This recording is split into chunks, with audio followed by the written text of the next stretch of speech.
अस्सलाम वालेकुम। मैं आपको मास्टर क्रिकेट कोच चैनल में खुश आमदीद करता हूं और उम्मीद करता हूं कि आप सब खैरियत से होंगे और दुआ करता हूं कि आज का आपका दिन एक अच्छा और खुशगवार दिन गुजरे। इंडिया इन फाइनल, और अब एक बड़ा फाइनल होने जा रहा है साउथ अफ्रीका के साथ। कल से लोग सोच रहे थे, बड़ा इंतज़ार था इस मैच का कि इंग्लैंड से क्या इंडिया जो एडलेड वाला बदला है वो ले लेगा। तो वो उन्होंने ले लिया। एडलेड में जो इंग्लैंड मैच जीती थी वो 10 विकेटों से जीती थी, लेकिन इंडिया ने भी जो आज का मैच जो सेमीफाइनल था उसमें एक बड़े मार्जिन से हराया है। मैं कहूँगा कि ये भी एक आउटस्टैंडिंग इनिंग्स थी, मतलब है मैच था, एक विन थी जिसमें बिल्कुल इंग्लैंड को आउट प्ले कर दिया। बहुत सारी रीजंस हैं, बहुत सारी चीज़ें हैं जो कि जिस पे मैं आपसे डिटेल में आज बात करूंगा। रोहित शर्मा क्या डिज़र्व करता है ये ट्रॉफी उठाना, इसके ऊपर बात करूंगा। और फिर फाइनल के जो है ना उसके ऊपर थोड़ी सी बात करूंगा, और आज का जो सेमीफाइनल था अगेंस्ट इंग्लैंड उसके ऊपर थोड़ी डिटेल में बात करूंगा।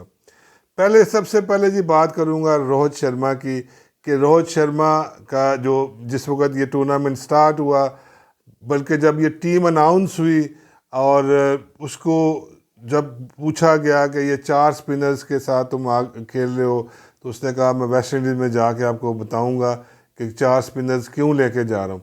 तो अब ये पूरी एक, अगर आप सीरीज़ देखें तो वेल प्रिपेयर्ड देखें, उस वक़्त से ही रोहित शर्मा या सिलेक्टर्स या कोच के जेन में था, उनको पता था जब ये फिक्चर अनाउंस हुआ कि गयाना में सेमीफाइनल है और गयाना एक स्पिन फ्रेंडली पिच है जिसके ऊपर उन्होंने वर्ल्ड कप का सेमीफाइनल खेलना है और फिर फाइनल के लिए क्वालिफाई करना है। तो ये पूरी जो है ना, एक ये कोई आज की परफॉर्मेंस नहीं है, इसके पीछे पूरे कोई ना कोई विजन है, कुछ ना कुछ चीज़ है, प्लानिंग है, स्ट्रेटजी है, जो अब इंडिया इस वक्त ये फाइनल में है। अब जाहिर है कि फाइनल बिग गेम है। साउथ अफ्रीका भी बड़ा अनडिफीटेड खेल के आ रही है, लेकिन वो बड़ी ही रफ राइड करके आई है। लेकिन इंडिया जिस तरह की अब क्रिकेट खेल के आ रहे हैं अनडिफीटेड, और Rohit Sharma is leading from the front.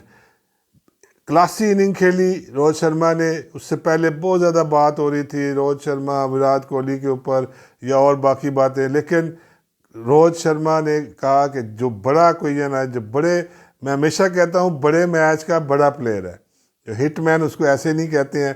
तो उसका टूर्नामेंट ही स्टार्ट जो है वो वेस्ट इंडीज़ में आके हुआ, और जो one of the best innings जो है 92 रन जो ऑस्ट्रेलिया के ख़िलाफ़ किए हैं, मेरा ख्याल है कि वो क्रिकेट के कहीं ना कहीं हिस्ट्री के अंदर उस मैच का, उस इनिंग्स का ज़रूर जिक्र आएगा कि किस कैसी वो इनिंग्स खेली गई थी। बहुत सारी इनिंग्स को लोग याद करते हैं, विराट कोहली की इनिंग्स को याद करते हैं, लेकिन इस इनिंग्स को भी लोग याद रखेंगे।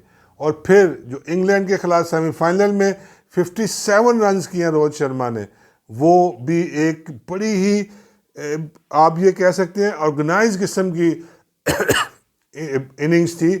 पहले थोड़ा स्लो था, उसने देखा, पिच को असेस किया, फिर उसके बाद जाके वो अपने स्ट्राइक रेट को बेहतर किया और 39 बॉलों पे 2 छक्के 6 चौके। तो ये मैं कहता हूँ कि ये जो दोनों मैचों की जो इनिंग्स थी, one of the best innings आप कह सकते हैं।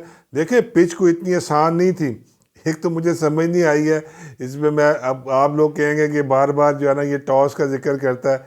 देखिए टॉस जीत के पहले फील्डिंग की है इंग्लैंड ने, कि अब वो इतनी वर्ल्ड क्लास स्पिन बॉलिंग के ख़िलाफ़ चेज़ करने जाएंगे। तो ये तो एक चीज़ मेरी समझ में नहीं आई है कि इतना बड़ा ब्लंडर इंग्लैंड की टीम कैसे कर सकती है कि वो टॉस जीते और फिर खुद बैटिंग करे।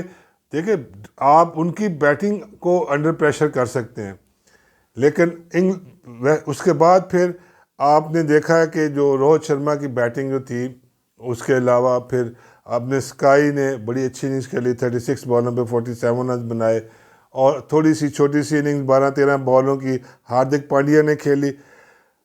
जो मैं समझ रहा था कि इस पिच के ऊपर 130-140 स्कोर जो है वो अच्छा डिफेंडेबल स्कोर हो सकता है, लेकिन इंडिया ने जिस तरह की इनिंग्स खेली है, जिस तरह की अपनी इनिंग्स को ले के चले हैं, हालांकि रोहित और विराट कोहली और पंत जल्दी आउट हो गए थे, लेकिन फिर रोहित शर्मा ने और जैसे रोहित शर्मा ने और स्काई ने फिर एक पार्टनरशिप लगाई है और score 170 is a very very good score.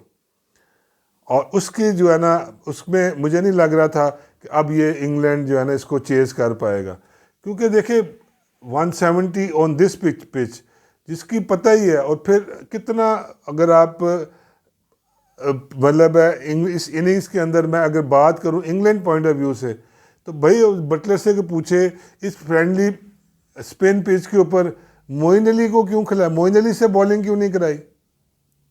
देखो ना, लिविंगस्टोन 4 ओवर में 24 रन दे रहा है और आदिल जो है ना रशीद, 2 ही तुम्हारे पास स्पेशलिस्ट स्पिनर है, ठीक है। तुम्हारे पास 3 में लिविंगस्टोन तो चलो ठीक है, उसने अपना कुछ ना कुछ कहा। आप सीमर से जा रहे हो तो आपने स्पिनर क्यों नहीं खिलाया। अगर मोइन अली खेल रहा है, उससे बॉलिंग भी नहीं कराई है। तो ये चीज़ें देखने वाली होती हैं। ये आप इंटरनेशनल टीमों से, इंटरनेशनल कैप्टन से ये एक्सपेक्ट नहीं करते हैं।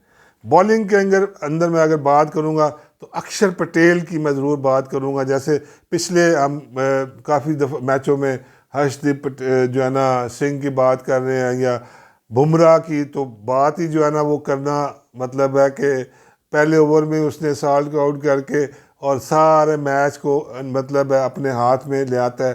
तो बुमराह इज़ अ ग्रेट जो है ना वो इंस्पायरेशन है। लेकिन अक्षर पटेल को जिस तरह कॉन्फिडेंस रोहित शर्मा ने उसको दिया है, और वो पूरा एक ऑलराउंडर मर्ज हुआ है। देखिए इस टीम के अंदर, इंडिया की टीम की जो बेस्ट टीम है वो इसकी कम्बिनेशन है, कि कम्बिनेशन में अक्षर पटेल और जैसे वो अपना जडेजा, हालांकि जडेजा इस टूर्नामेंट में, इस वर्ल्ड कप में उस तरह ज़्यादा वो लाइमलाइट पे नहीं आया जैसा कि अक्षर पटेल ने इनिंग खेली। पे कुलदीप यादव जिस तरह की बॉलिंग करता है। अब कुलदीप यादव भी न्यूयॉर्क या अमेरिका के मैच नहीं खेल रहा था, उस वक्त भी लोग पूछ रहे थे कि कुलदीप को नहीं खिला रहे, ऐसी खाम खा। भाई कंडीशंस के हिसाब से टीम आपने खिलानी होती है, तो कंडीशंस अगर अच्छी हैं तो फिर ही टीम आप खिलाएंगे।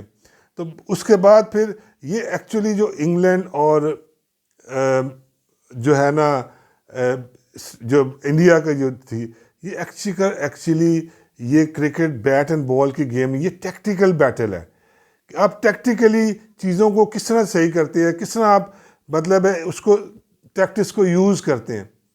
तो ये उसकी थी।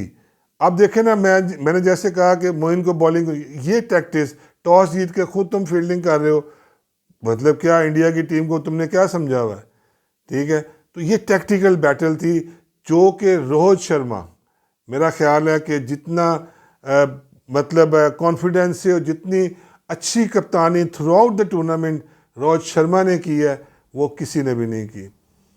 तो इसीलिए अब वो फाइनल के अंदर है।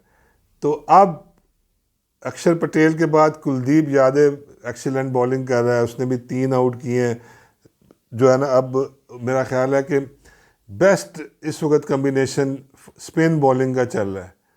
अब फाइनल है जी, फाइनल में देखें कि कौन जो है ना अपने नर्व्स को कंट्रोल करता है, और क्या रोहित शर्मा इस दफ़ा आईसीसी वर्ल्ड कप की ट्रॉफ़ी को उठाएगा कि नहीं।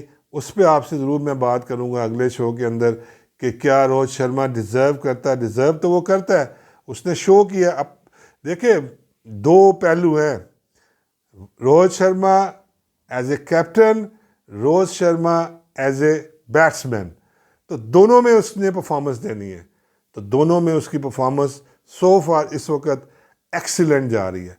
रोहित शर्मा को अगर आप देखें एज ए कैप्टन देखें, तो आप बहुत सारी चीज़ों में कहेंगे यार कि ये भी बड़ा अच्छा किया, ये भी इसने बड़ा अच्छा किया, ये भी बड़ा अच्छा किया। और फिर एज ए बैटर आप देखेंगे तो 2 मैच जिस तरह के उसने खेले, दोनों match important match, crunch match, दोनों मैच उसने जिता दिए। तो लेट्स सी जी इन द फाइनल, एक मैच रह गया, 1 टू गो, और अब ये ट्रॉफ़ी इंडिया लेके जाएगा कि नहीं जाएगा, एक दिन का वक्फा रह गया। आप भी इंतज़ार करें, मैं भी इंतज़ार कर रहा हूँ। अपना रखें बहुत ज़्यादा ख्याल। अल्लाह हाफिज़।